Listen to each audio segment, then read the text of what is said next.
Ni bien entra, le dice, señora, ¿y cómo está el tráfico en el barrio donde está en Carabobo? Ah, bueno, no, está algo nervioso, todo bajo. Dijo, ¿quién ha dejado a su hijo? Le he dejado con la abuela que está aquí afuera.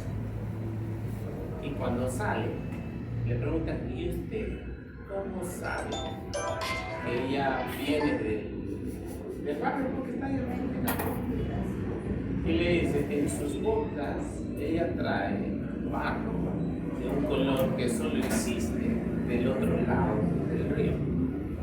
¿Y cómo sabe que venía con un niño? Porque venía con una manta que está usualmente usada para cargar. Pero como ella estaba viviendo para entrar a la consulta, ella obviamente no conoce nada, pero con alguien, y se supone que con alguien ha dejado el bebé. ¿Bien? Eso, de una u otra forma, es lo que nosotros hacemos. Es decir, nadie busca lo que no sabe. La medicina es ciencia y arte. Ciencia, porque tengo que saber todo lo que es la fisiología, patología de los órganos del sistema. Y arte, porque tengo que ser capaz de ese conocimiento ponerlo en práctica en los momentos que lo especializo. Si fuera tan sencillo como sumar 1 más 1 igual 2, es decir, dolor de abdomen, dolor de fosa ilíaca, apendicitis, hace tiempo que los médicos se hubieran quedado sin chamba, porque todo el mundo podría hacerlo, digamos, ¿no? Más o menos. No siendo así, se precisa gran observación y ser minucioso en los detalles para poder llegar a los diagnósticos. Obviamente existe una sistemática para poder llegar a los diagnósticos. Eso es algo que vamos a ir aprendiendo en el camino. Ustedes ya han pasado lo que es medicina y les han enseñado. Si viene un paciente con dolor abdominal, yo hago lo que me han enseñado.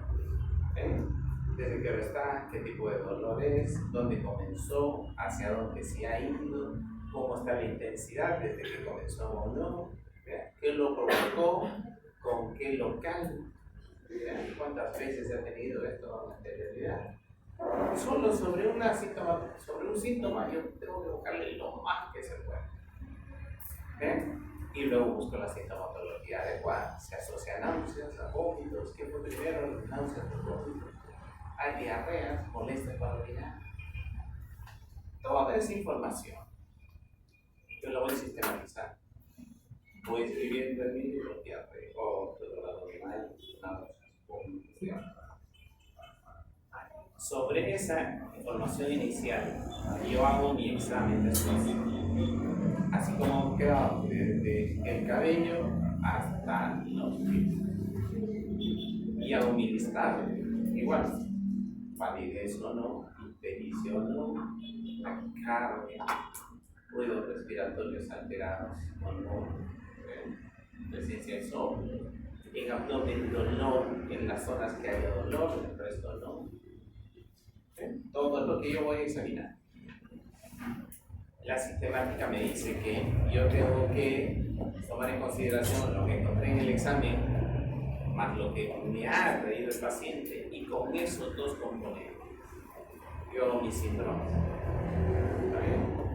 Dolor abdominal, fiebre, disminución del apetito. Puedo tener esas tres. Y hago mis síndromes: síndrome doloroso abdominal, síndrome hepático, síndrome febril, lo que fue. La cosa es que no dejo de lado ningún síntoma dentro de los que me ha traído. ¿Sí? Si yo puse 5, los 5 tienen que entrar en algún lugar en los síndromes. Tiene que estar metido ahí, no puede desaparecer.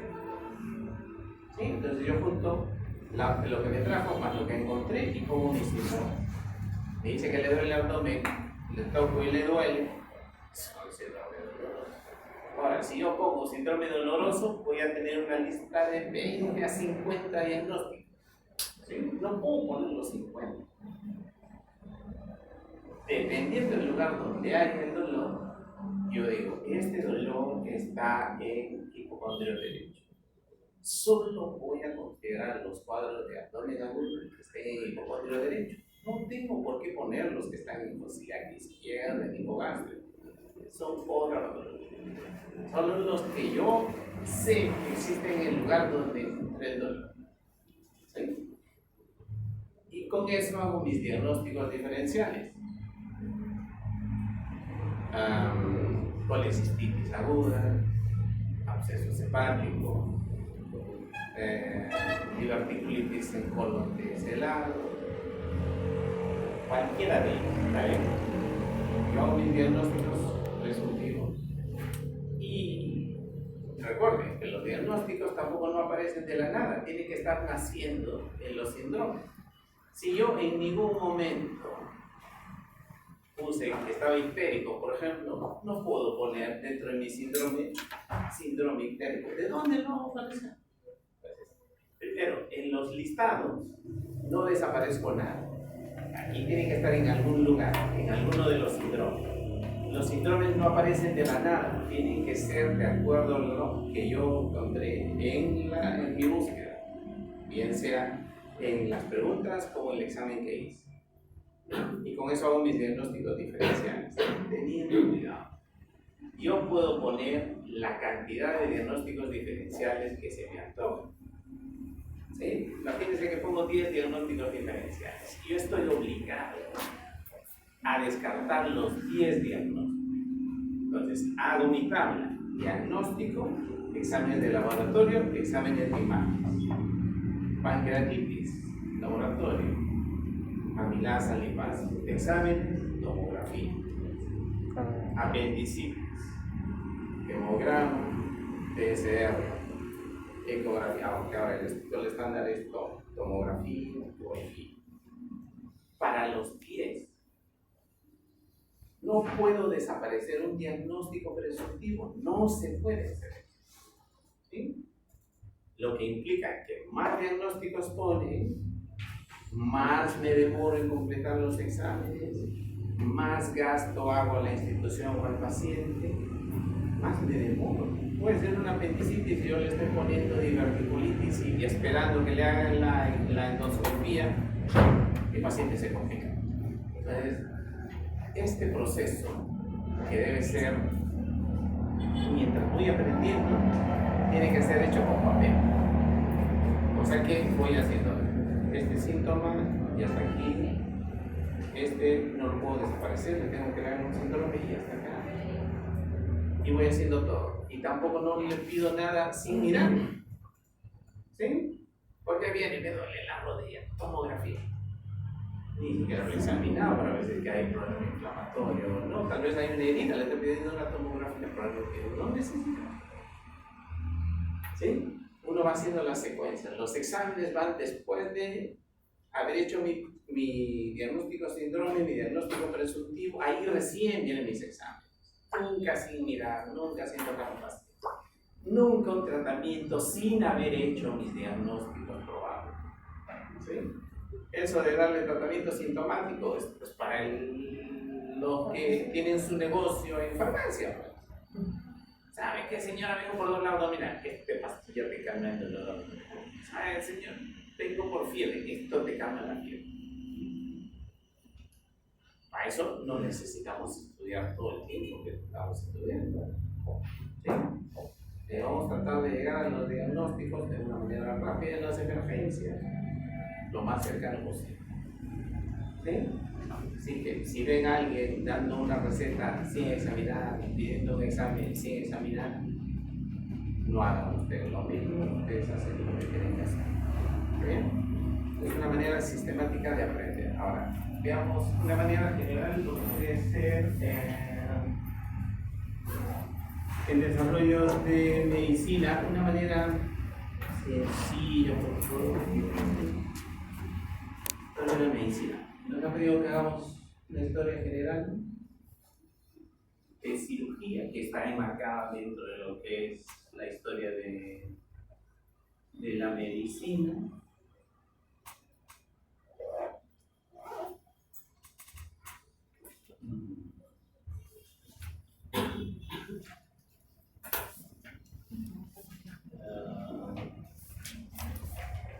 Van a ver ustedes que la cirugía ha pasado de ser una de esas actividades venidas a menos, a algo que forma parte del cuerpo de la medicina por méritos propios.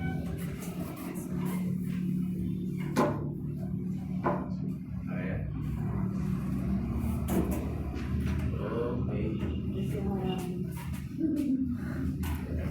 Eso.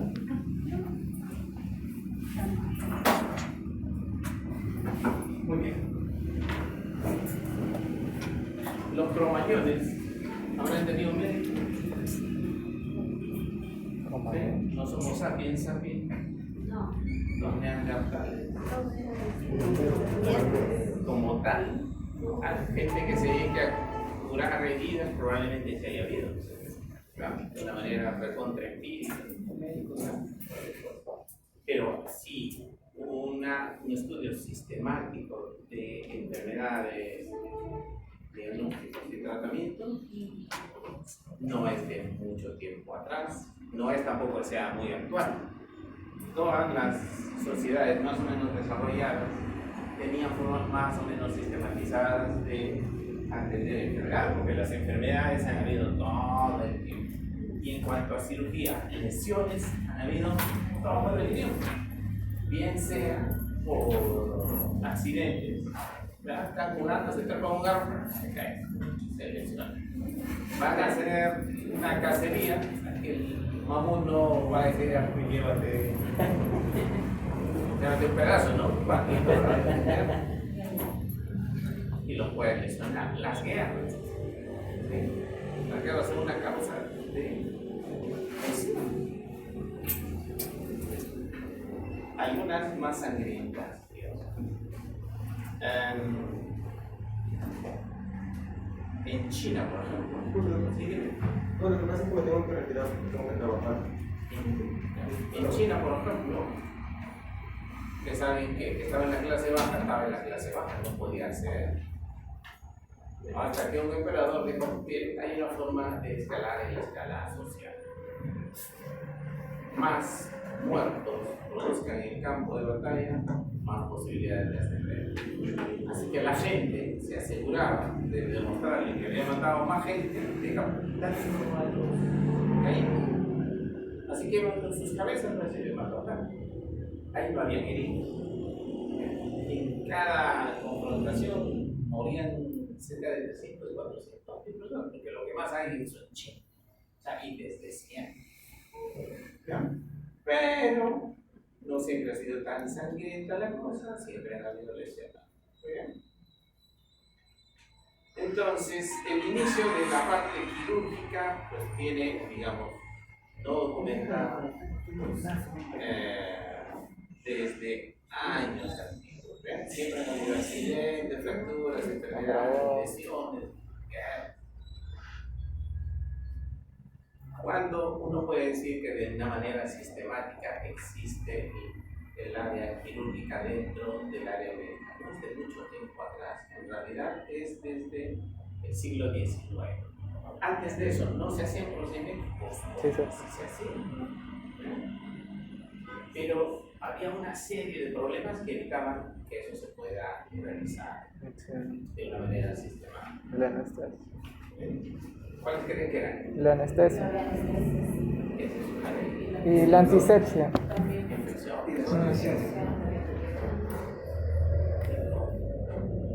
Que no son lo mismo, antisepsia y antibióticos son dos momentos diferentes. Como el que hacía un procedimiento lo hacía causando dolor y sangrado. Un shock que genera un shock. Esta era considerada una cuestión media bárbara, ¿no? Mientras que los médicos que habían estudiado, que preparaban jarabes, decían que hay que hacer sangrías, que hay que de tal cosa, tal otra, dependiendo de las alteraciones que viene el cuerpo. En cambio, el cirujano decía, oye, no todas los que hacían esa actividad eran lo mismo. Una cuestión de es un paro, ¿no? Pues en todo. El más atractivo era aquel que podía hacer el procedimiento en el menor tiempo posible, ¿no? Cerrarlo, calmarle. Entonces muchas veces era considerada una actividad menor, no ligada a la parte médica. Por eso decían que quienes lo conocían eran de dos grupos, aquellos que se dedicaban, digamos, a hacer los procedimientos y aquellos que de una u otra forma estaban en contacto con elementos cortantes. Los barberos. Y si bien es cierto, no eran del mismo grupo, eran dos grupos totalmente diferentes, sin embargo se los metía dentro del mismo saco. No se consideraban dentro del área médica todavía. Entonces, ¿cuándo cambia esto? En el siglo XIX, cuando se produce el descubrimiento de la anestesia. Okay. En menos de 100, 150 años, nosotros hemos pasado a formar parte vital, importante de las especialidades médicas. En Roma, Galeno estudia lo que era la anatomía y la fisiología circulatoria. Imagínense ustedes en la Edad Media o en la Edad Antigua, tienen un ser humano al frente y ¿cómo adivinar cuál es el circuito de la sangre? ¿Qué órganos hay por dentro? No es una cosa que sea de público. Galeno estudiaba de una u otra forma la anatomía y en algunos animales veía lo que era la fisiología, ya la fisiología circulatoria. Galeno es el que organiza en las áreas militares un equipo que cuidara de la salud, lo que llamaban cirugía militar. ¿Bien? Así que hace a sus hospitales de campaña, junto con las legiones romanas que iban de campaña. ¿Bien? Y hace los nosocomios hospitales para pobres. Pablo de Égina describe la litotomía, las operaciones de hernia, las pleuresías, esos drenajes de secreciones turbulentas. Hacía cirugías heridas por flechas en esa época y fundaba hospitales. Él fue uno de los únicos que fundó hospitales. Esto es lo que yo les decía, la cirugía no siempre ha sido parte de la práctica médica, no tenía el prestigio que hoy tiene. Eso ya lo hemos visto.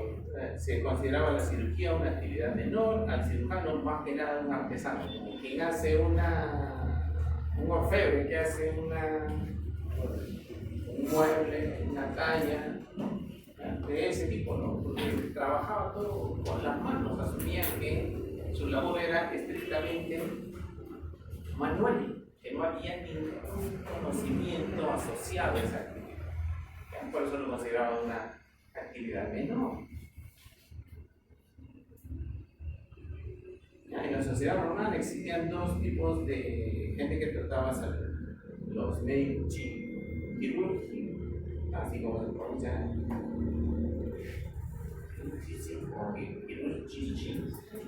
los médicos.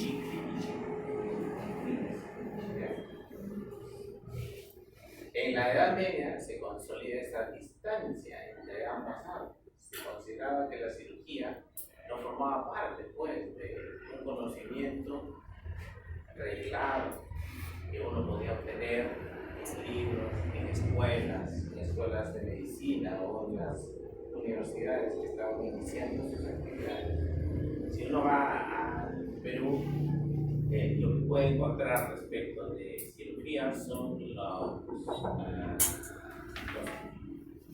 cráneos prepagados que hay, en los cuales se ve inclusive un crecimiento. Si pase,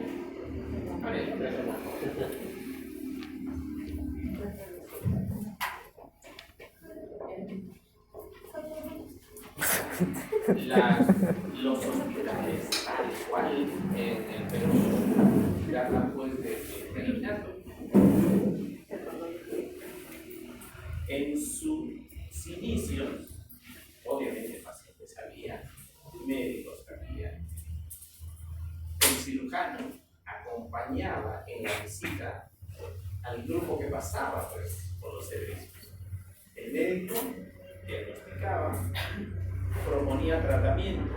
El que se ocupaba de la parte de farmacia tomaba las indicaciones y preparaba lo que había ordenado el médico. Y el cirujano lo que hacía era algunos de los procedimientos que indicaba el médico.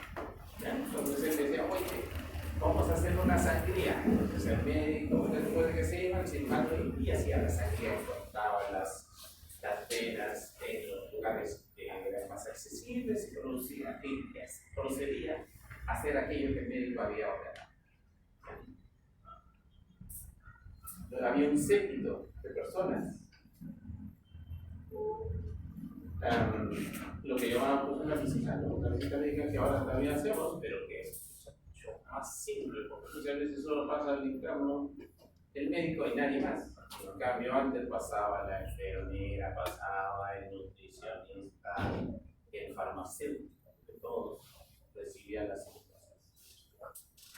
Bien, entonces el médico, luego de recibir las indicaciones, perdón, el cirujano, luego de recibir las indicaciones del médico, hacía pues lo que le pedía a él, que era considerado un actor, como quien dice, segundo nivel. Entonces había lo que se llamaba el barbero o sangrador, una flebotomista, encontraba las venas, las cortaba, extraía la sangre y luego hacía las hemostasis.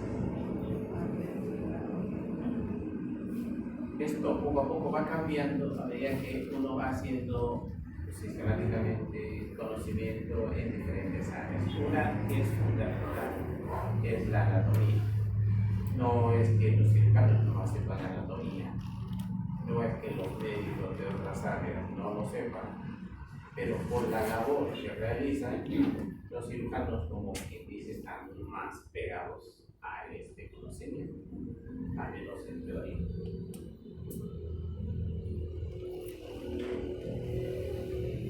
¿Ya? Las limitaciones que ustedes me han mencionado son pues aquellas que limitaron el desarrollo de la cirugía durante el uso. Porque esto era lo que podían hacer antes los cirujanos. No había mucho que se pudiera hacer, aunque sangrías, amputaciones, tratamiento de cicatrices, litotomías, ablaciones de cataratas, preparaciones, o algunas otras cosas menores, ¿no? Bien. Para que uno sea cirujano ahora, no solo necesita anatomía, necesita conocer de fisiología y conocer todo aquello que está ligado a su actividad. Debe conocer lo que es asepsia y antisepsia, manejo de nutrición, manejo de las heridas, todo lo que es cicatrización de heridas, los procesos con manejo cirujano. Antibióticos, reposición de líquidos y electrolitos, aparte de la anatomía y la fisiología de los órganos que va a atender.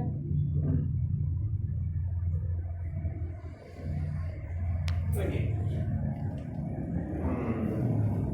Entonces, este conocimiento de anatomía es una de las cosas que me da bastante que hacer que un conocimiento impreciso, limitado de la anatomía, pues obviamente no permite que uno haga esos procedimientos.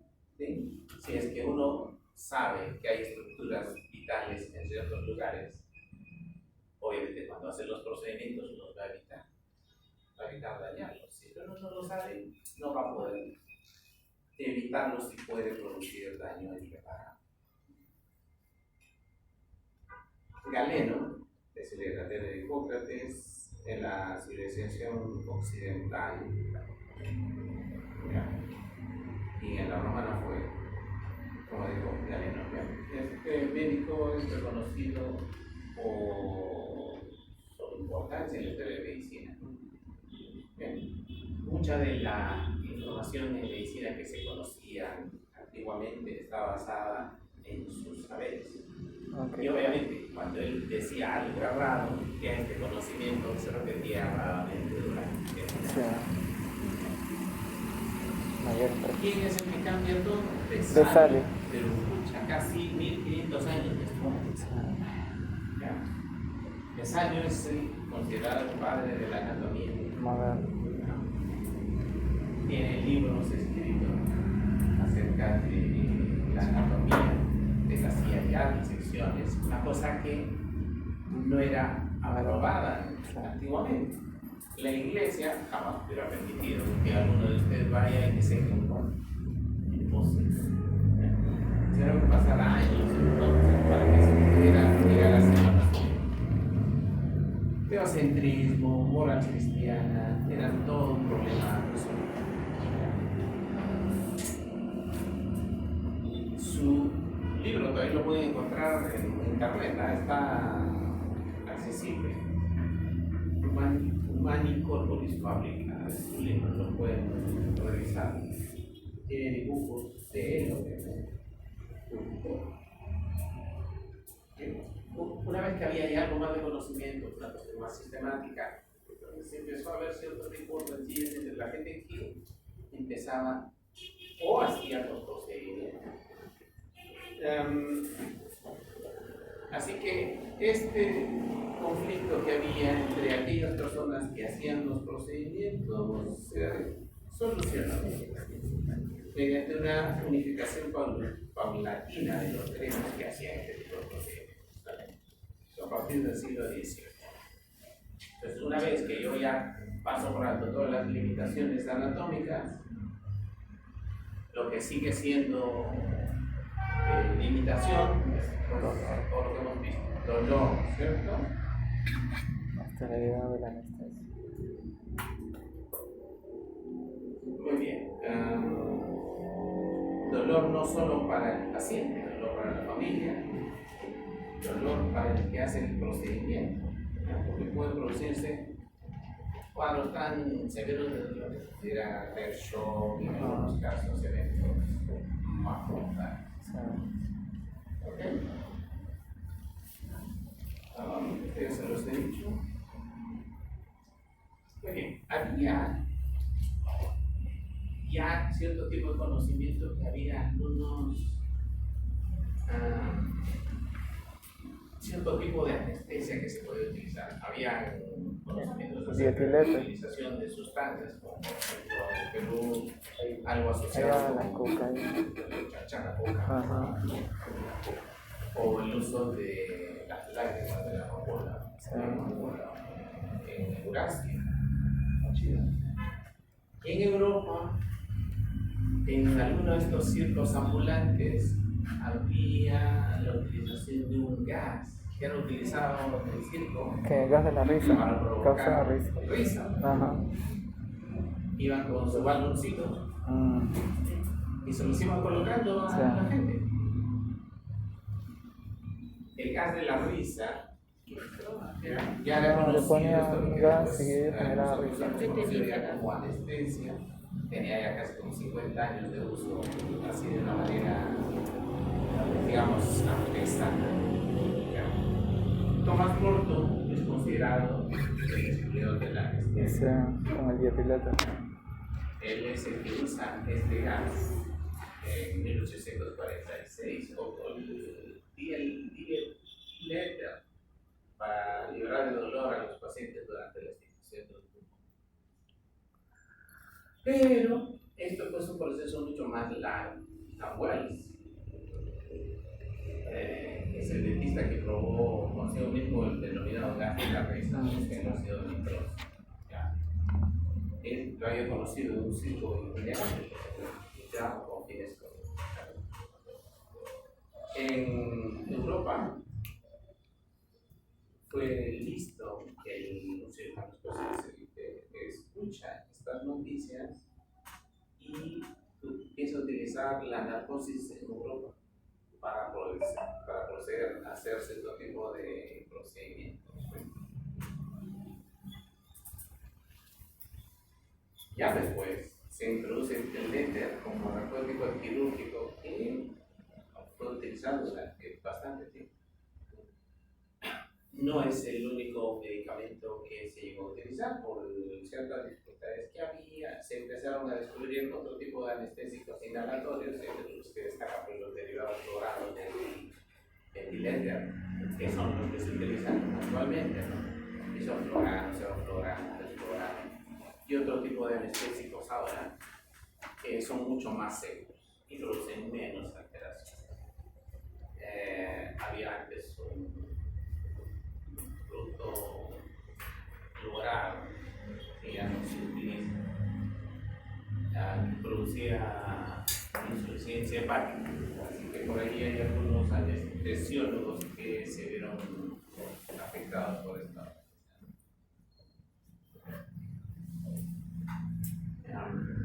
Esto es lo que yo les comentaba en el número 656 o el próximo, con la utilidad de las hojas de coca para producir cierto tipo de anestesia o de analgesia.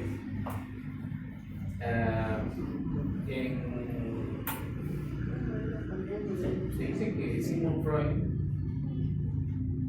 utilizaban cocaína como parte de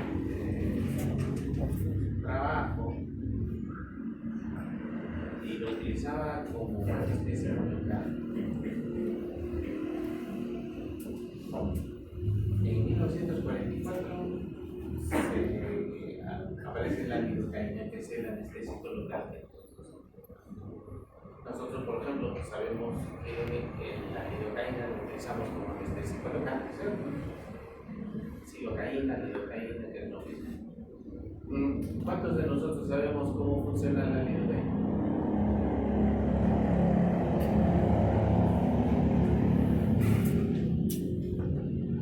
Para que no sean considerados solo trabajadores manuales, tienen que conocer pues, la base científica para que su uso sea el adecuado, ¿no? Al estabilizar la membrana, evita que se transmita el impulso, de esa manera evita la transmisión del dolor. ¿Ok?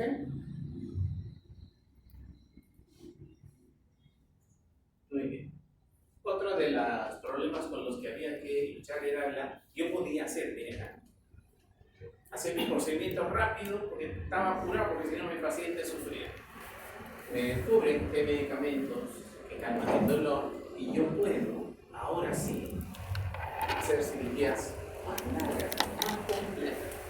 Ahora ya me puedo dar el tiempo de disecar los tumores y hacer mi cirugía perfecta. O sea, una cirugía hermosa, mis anatomos perfecta. Y mis pacientes se seguían muriendo. ¿Por qué?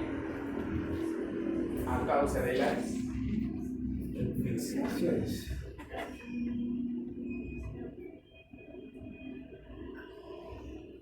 Nadie sabía lo que había. ¿Qué era lo que pasaba? ¿Qué mi paciente tomaba? Recién, con el conocimiento, con el descubrimiento que se vino, lo que hace es implantar el microscopio, ¿no? Así que, recién desde esas épocas uno puede llegar a estudiar y ver que esta enfermedad se debía a cierto tipo de microorganismos. Antes de eso, la gente pensaba que las enfermedades eran el fruto del desequilibrio que había entre los humores, las flemas que había dentro de nuestro cuerpo. Y eso, la bilis y todo lo demás, y eso se curaba mediante sangrías, pócimas, cosas así. No había el conocimiento de que pudieran haber microorganismos capaces de generar nosotros enfermedades. Pasteur es el que postula la teoría de los gérmenes como causantes de enfermedades infecciosas. Junto con Koch, que es el que descubre el bacilo de la tuberculosis, es los que imponen lo que se conoce como microbiología. procedimiento. Ya saben que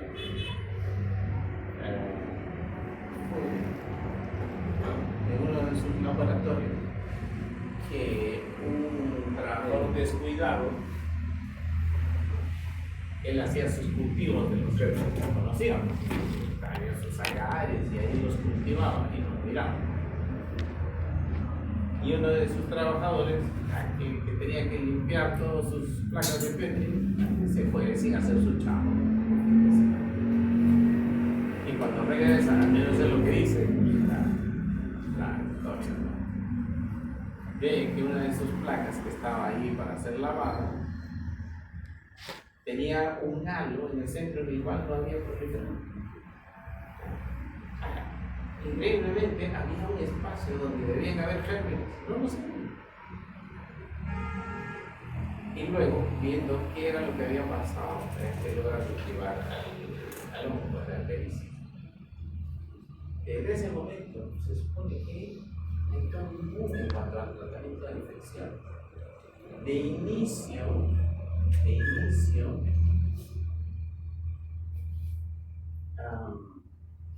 hay una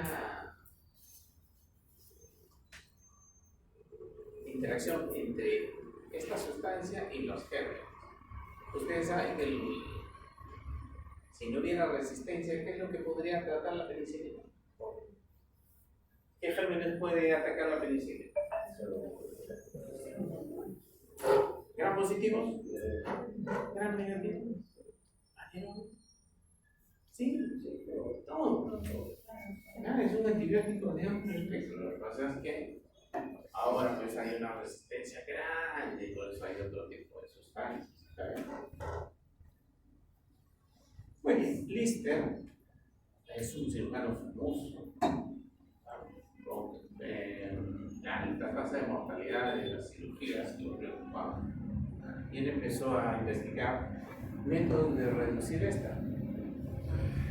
Él suponía que había un origen bacteriano de las infecciones en las heridas. Él se empezó a aplicar una serie de sustancias y vio que los antisépticos reducían pues, las infecciones. Dentro de estos métodos, la asepsia de lavar manos, la limpieza intestinal, los instrumentos y las heridas completas, notando que disminuían grandemente el número de fallecimientos. Un maestro mío de cirugía, él me decía que en el hospital los que hacían la práctica quirúrgica llegaban en la mañana y se dirigían a la sala de operación.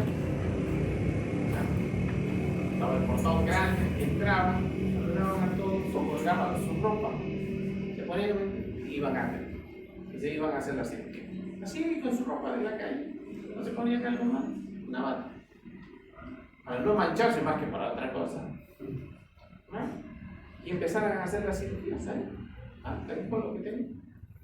O sea, los conocimientos estos de asepsia y antisepsia modificaron ese tipo de actividades. Ahí había que hacer un lavado de manos, desinfecciones de material. Víscera. Otra de las cosas que usualmente causaban muerte en los seres humanos era el sangrado.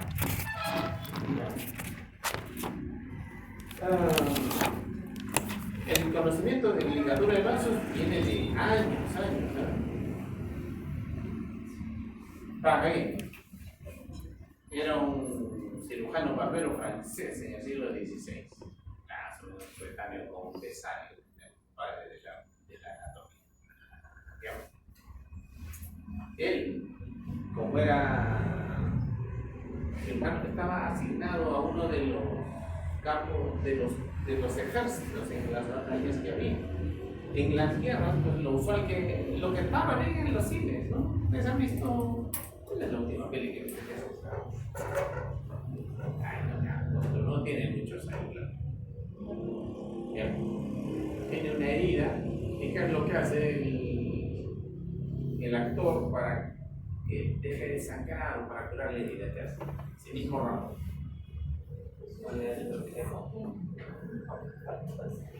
Y crema y se lo ponen en la herida, para parar el sangrado y para curar la herida. Esto era lo que se hacía. Se preparaba así hirviendo y se iba pues con los heridos que tenían.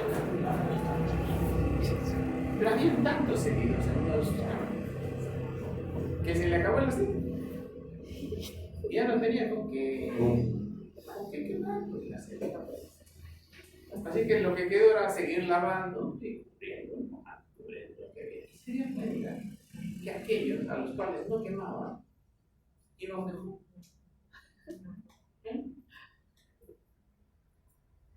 Y vio que era mucho más efectivo ligar para los sangrados antes que para quemar.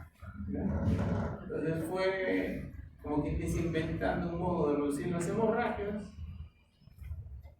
para curar las heridas. ¿Okay?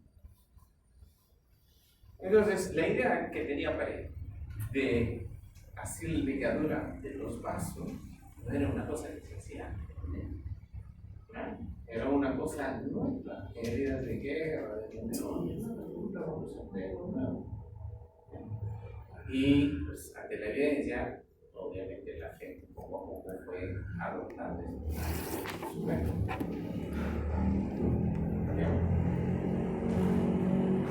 ¿Qué es lo que ha cambiado últimamente? ¿Qué tipo de materiales se utilizan? Muy bien. Entonces vean, en la parte de cirugía, los cirujanos no desde siempre han sido parte de los grupos en medicina dentro del área médica. Esto ha ido variando con los años. ¿Qué era lo que limitaba conocimientos de anatomía y de fisiopatología? Limitábamos que no permitían el desarrollo de la actividad clínica.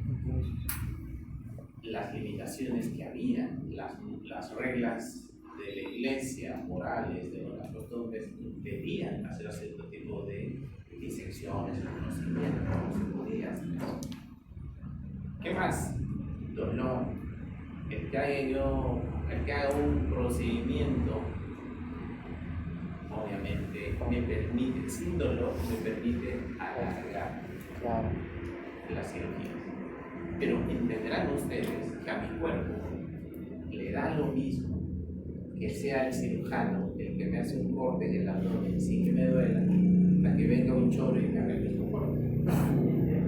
Mi organismo no diferencia uno de otro.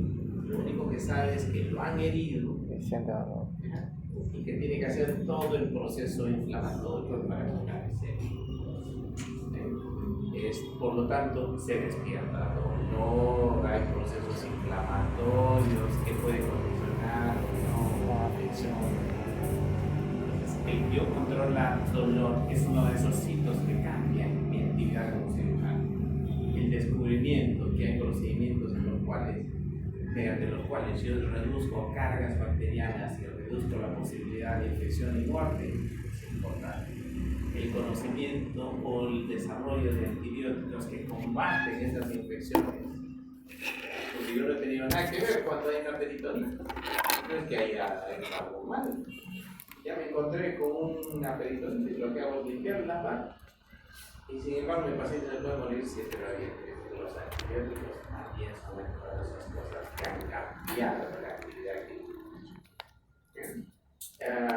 Y últimamente, lo que cambia también es la cirugía menos invasiva cada vez, y masivas.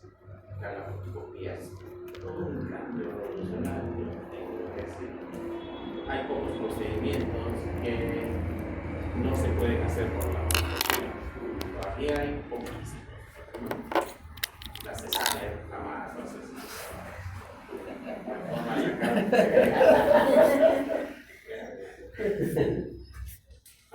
Pero muchos de los procedimientos sí se pueden hacer de forma igualmente segura. Por dentro se tiene que hacer básicamente lo mismo. Si yo voy a sacar una vesícula, lo va abierta, llego allí, agarro controlo la parte del sangrado ligando mi arteria, luego defino bien mi vía biliar, la limpo, corto y separo la vesícula, saco de su lecho. Lo mismo se hace con la laparoscopía. Controlo el sangrado, clivo mi arteria, defino bien mi vía biliar, secciono y hago la extracción. El procedimiento por dentro es el mismo, pero ¿qué varía? La agresión, la parte inflamatoria, el dolor. Entonces, ya está demostrado que se tiene menos tiempo de hospitalización, se necesita menos medicamentos al año. Y obviamente mi recuperación, mi reintegrar mi actividad se hace en un tiempo menos. Hay algunos procedimientos que no hay mucha diferencia. En hernias, por ejemplo, la diferencia prácticamente no hay. Por eso es que ese es uno de los procedimientos que se sigue haciendo todavía. Todavía la cirugía abierta tiene su lugar en esa. Y hay otros tipos de desarrollo de aquí para adelante. Se dice que de aquí a un tiempo el cirujano en realidad lo que va a hacer es planear la cirugía y va a haber una serie de equipos que son los que se van a encargar de hacer los desarrollos de cirugía. Hay varios, hay cosas bastante interesantes. Si es que existe la posibilidad de hacer alguna revisión de estos temas, pues hacemos. O sea, esa es una de las cosas que están haciendo, ¿no? Aparte de eso, hay por ejemplo anastomosis con imanes, hay cirugías con agujas, hay utilización de nanobots, existe ya con el tratamiento, no necesariamente con cirugía, pero es con antibióticos. No todos somos iguales, cada uno tiene una característica propia, una impronta propia, tiene enzimas hepáticas que no actúan de la misma forma que actuaría la enzima hepática de mi compañero. Cada uno de nosotros puede tener una muestra en unos sachets pequeños y los hacen interactuar con ciertos tipos de sustancias, antibióticos, y saben cuál es aquel que me hace daño, cuáles son las dosis adecuadas, cosas así. Existen esas cosas. Y otras que seguramente existen y que no se enteran. Esto de los biomarcadores, por ejemplo, hay unos marcadores que brillan con luz. Entonces me ponen las sustancias, estos están marcados para dirigirse contra cierto tipo de células tumorales. Ya, como yo tengo el marcador de la célula tumoral, multiplico nomás mis linfocitos. A estos linfocitos los combino con una sustancia que brilla bajo ciertas luz, bajo cierto tipo de luz. Se las inyectan, obviamente van a ir a donde está el tumor, y lo único que hago es utilizar mis gafas, iluminar y sé hasta dónde hay tumor. Esas cosas sí hay. Es decir, no he visto una aplicación práctica todavía, sé que hay estudios que están en ese camino. Bien, ponemos aquí, yo con la próxima